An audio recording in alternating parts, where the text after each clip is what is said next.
my amazing viewers. Thank you so much for joining me on my program once again. I appreciate you wherever you are connecting from.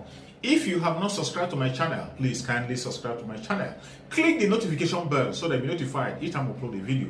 You will be among the first to receive it. Thank you so much and remain blessed. Whenever you look my video, whenever you watch my video, share the video to all platforms. Share it to family and friends. Share it in your WhatsApp group so that people can get information on what is happening in the contraption called Nigeria, mainly against the Biafrans, against the Duduas, against the indigenous people in the contraption called Nigeria.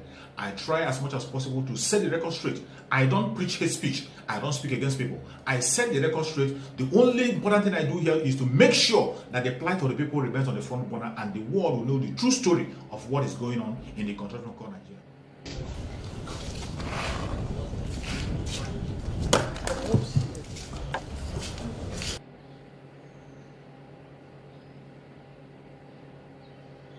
I don't want to be someone who is a busybody, and I have too many things to do. As I talk to you, the entire Gwe West is under siege. The Fulanis have come and are burning down houses. I was supposed to go there, but I had to shift everything to receive the president. I feel so pained that politics has been taken beyond what it's supposed to be. There is no permanent enemy in politics, no permanent friend. Tomorrow I can be the best friend of Mr. President if they choose to do the right thing. I don't have any problem with the president and vice president, and all the things that I say, they are meant to add value to development and get things right. I have never insulted the president, I have never insulted the vice president, I have never insulted federal government, but there are certain things they are doing which are wrong, which you correct. You recall that even the Decree 10, is it Decree 10 or you call it Executive Order 10? Where have the president in a democratic environment have the right to be issuing decrees? Maybe because he was former military president, he still believes that he'll be issuing decree. He doesn't have the right. How can the president usurp the powers of the National Assembly? These are things I say I criticize, and it's constructive. And today, thank God, I'm vindicated because the Supreme Court have ruled the president does not have powers to be issuing decrees. He's no longer a military president. He's the president democratically elected by the people. So if he wants anything, he should pass it through the National Assembly. Just like I do when I have anything, I pass it through the State House of Assembly. And it's very unfortunate.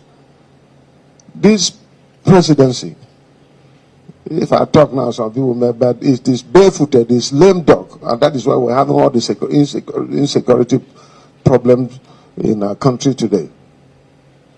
That is why the economy of this country is going down. How can you bounce a governor in a state where you are?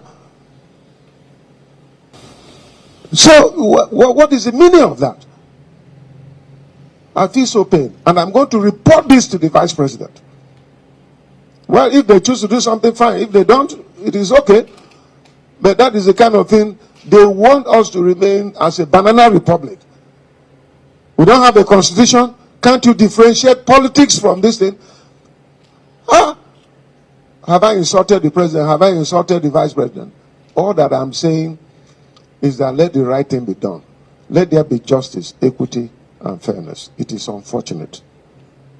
I will report this breach to the vice president because it was protocol for me to have gone to receive him and then see him off and receive him to come back. It's really unfortunate. I feel very sorry. And those who are keeping quiet, I tell them, one day they will not be where they are. We must come out together and condemn the evil that is happening in our country. This is not right. Thank you. Mr. President should quit the office of being the Minister of Petroleum. He has failed in that duty. So let him face his duty as executive president of the Federal Republic of Nigeria. We shouldn't be moving from pillar to post, struggling with deregulation, struggling with subsidy. We are just getting confused, and this is not the best. It's killing the economy. It's funny to hear that kind of statement from a prof.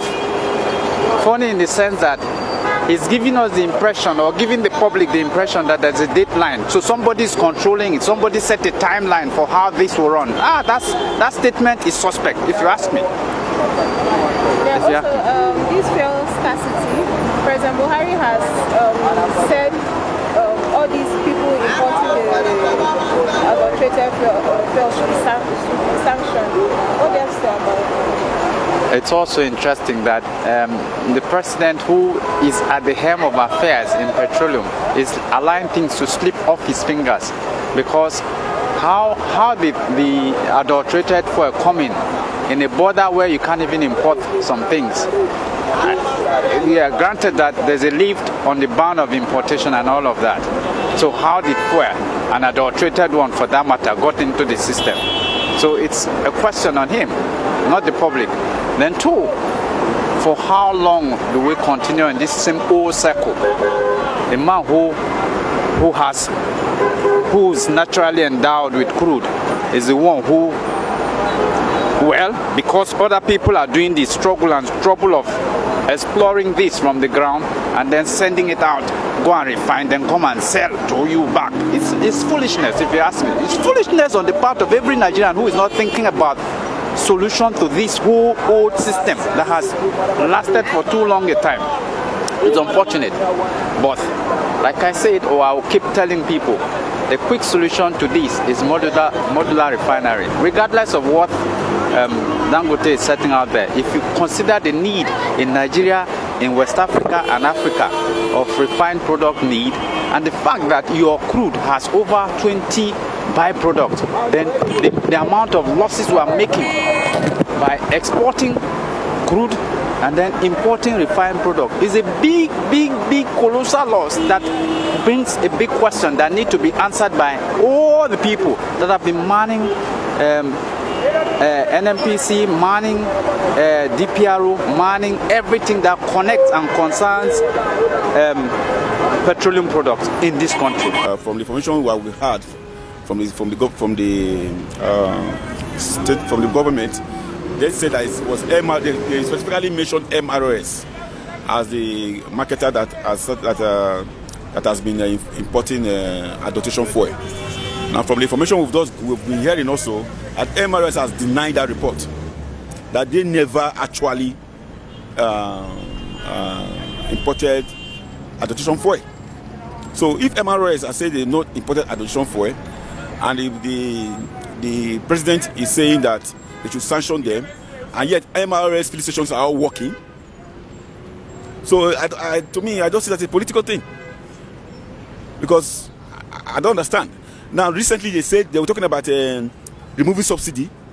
Then, all of a sudden, they said, look, they are no longer removing subsidy. They are sending the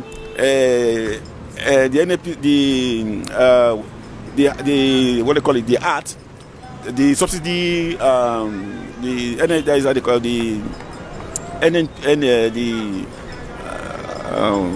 me with that word, that they are going to send back to the House of National Assembly the electoral act for their amendment, and now, not less than a week or 2 weeks before that, after that time, we have not seen queue all over Abuja. That is if you take a good observation, you see that at that very point, when they were telling us that, oh, they are no longer removing subsidy, it has been postponed to 18 months, which means technically they are pushing the burden to the next government that is coming to power. And within that period, we start seeing queue all over Abuja, not only Abuja, all over the country, and not quite long. They are not telling us now that MRS, that the people who have imported adulteration fuel. You understand? Now, from there, MRS has denied importing adulteration fuel. Now the president is not telling us now that, oh, they are going to sanction those who are importing adulteration fuel. And MROS filling station, they are working. They were working day for yesterday night. The station is still there working. Did the president need to say it that they need to sanction those who are involved before NNPC should go there and lock up those filling stations? If truly they are importing additional fuel. I don't know if you understand what I'm saying. If truly MRS is importing adulteration fuel, the president don't need to come up because it's an offense already on his own. I will not say that MRS is bigger than Nigeria. That he can just import additional fuel on his will to the detriment of Nigerians. Look at how people are suffering. We are saying that the economy is not moving the way it's supposed to be. Now somebody is not importing additional fuel. Now it's now become a war between the government and the marketer. You import, I did not import. Does that make sense? Doesn't make sense. So to me, it's just political. So we don't really know what is going on. So not until we dig into this matter to know what is exactly going on, because this government will just come and just tell us something, and everybody will just follow it instead of even investigating as an individual. It's your right to investigate, to find out if what these people are saying is true, and you bring it to the members of the public that these people they are misleading you. Because I believe the first scarcity is man-made, and it's really bringing ownership on the citizens, especially workers like us. Going to work is a very tedious exercise now because of this first scarcity, which is totally man-made. So I totally agree with the president on that. Actually, Nigeria is still staggering within the petroleum sector. Without being blamed for sounding political, Mr. President should not be the Minister of Petroleum. If anybody should be blamed, Mr. President should take the 80% of the blame, because he should be the one supervising the petroleum sector. NNPC are answerable to the ministry. Other agencies are answerable to the ministry. So looking for whom to blame, the office of Mr. President, who assumed the Minister of Petroleum for about 6 years now, should be blamed. So that's, yeah, he's the Minister of Petroleum. So to me, things are not working, and blaming Dangote or MRS or other fuel importers is not the issue. Government agencies should be held responsible to have been able to supervise the petrol before being brought into Nigeria. To me, it's a sabotage, and somebody should be held responsible. For a matter of urgency, Mr. President should quit the office of being the Minister of Petroleum. He has failed in that duty. So let him face his duty as Executive President of the Federal Republic of Nigeria. We shouldn't be moving from pillar to post, struggling with deregulation, struggling with subsidy. We are just getting confused, and this is not the best. It's killing the economy. Things are just falling apart. There is pressure everywhere, and the poor masses are suffering. You can get it. That's my submission to that. They've made such promises in the past, but they have not lived up to these promises. And it's like they are in favor of these bandits, because some Boko Haram people, they come out and say they are going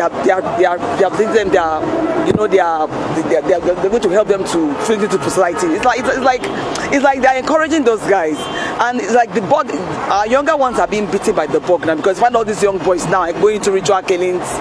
The blood is just flowing in every way possible. Blood is just flowing in Nigeria. It just keeps getting worse.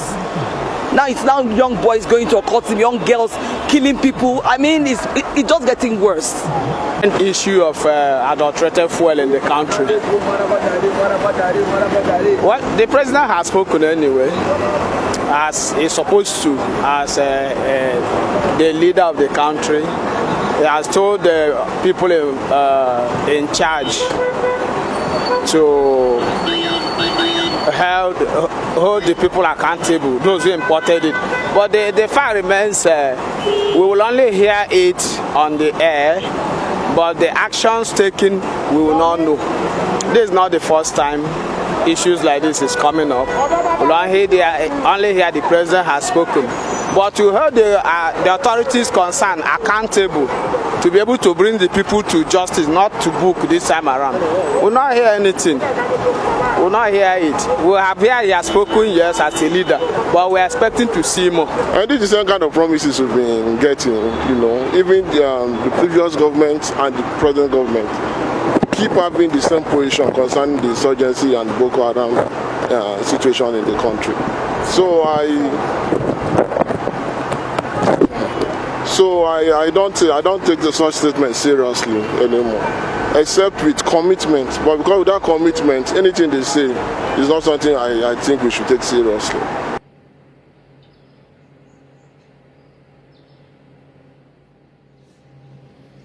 Thank you so much for your patience to watch from the beginning to the end. I hope you have learned something from the video you have just watched. The video you have just watched is to bring information to your doorstep and for educational purpose. It is not to demonize anybody. Let us watch continuously and see who can be able to make a sense out of every nonsense we are seeing. We must continue. We move. It doesn't matter what they do. It doesn't matter what they say. They will kill us. We will kill them.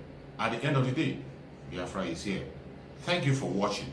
If you have not subscribed to the channel, please kindly subscribe to the channel. Click the notification bell so that you're notified each time I upload a video. You will be among the first to receive it. Thank you and remain blessed. Bye-bye. See you again.